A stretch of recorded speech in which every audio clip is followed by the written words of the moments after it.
an rem mangai na aluang lia te thom mo yani hiwana kian ke yang ting lo rua isua kia nga kan le nga alu sual don ke yang ting lo ta khomai na wang ti sen lua satuanin kan fak ning lo chan dam tu mangai na ro pui helia zong kan rum kan trap le thi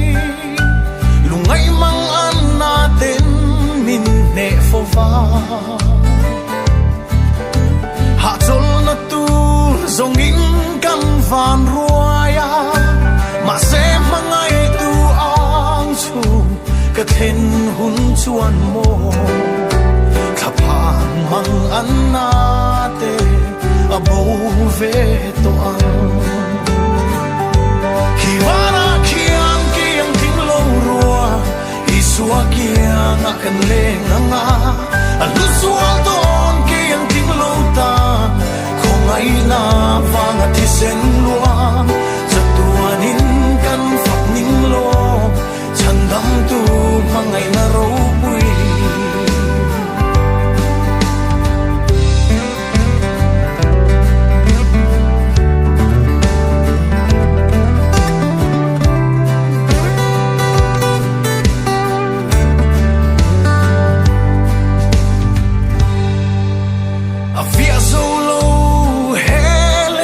trong hian eng tia na sa hian nge mo min mangai eng ti ke mo kala theng ve anga chu tin sak lo ki ang hi min kwang kwa ni chua mangai na wang hian mo mi tui aluang nge yang